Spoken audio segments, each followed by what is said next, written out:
পোস্ত ছাড়া কি বাঙালির চলে? যেখানে বাঙালির খাওয়া দাওয়ার ব্যাপার সেখানে পোস্ত থাকবে না, সেটা হতেই পারে না। তাই আজকের দুপুরে বানিয়ে ফেললাম টমেটো দিয়ে পেঁয়াজ পোস্ত। আহা, এ স্বাদের কোনো ভাগ হবে না।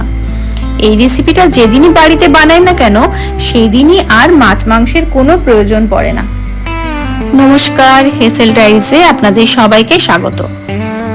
এই রান্নাটার জন্য আমি প্রথমেই একটা টমেটোকে ছোট টুকরো টুকরো করে কেটে নিয়েছি, আর কেটে নিয়েছি 3টে বড় সাইজের পেঁয়াজ। এবার কড়াইয়ে দিয়ে দিয়েছি সর্ষের তেল।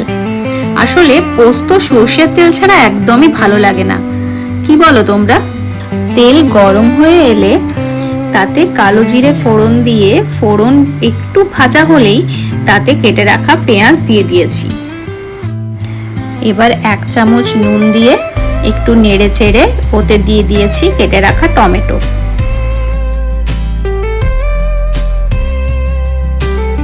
আবারও একটু নেড়ে চেড়ে নিয়ে 2টো কাঁচা লঙ্কা চিড়ে দিয়ে 5 মিনিটের জন্য ঢাকা দিয়ে দিয়েছি।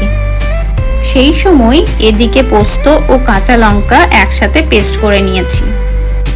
5 মিনিট পর ঢাকা খুলে নেড়ে চেড়ে দেখে নিতে হবে টমেটোগুলো সেদ্ধ হয়েছে কিনা।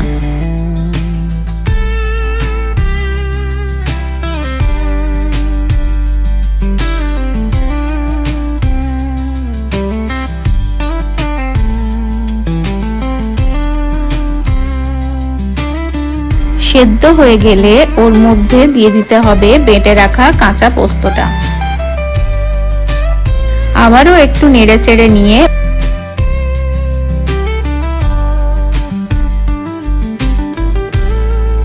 ওপর থেকে 1 চামচ সর্ষের তেল ছড়িয়ে দিলেই তৈরি আমাদের সবার প্রিয় পেঁয়াজ পোস্ত।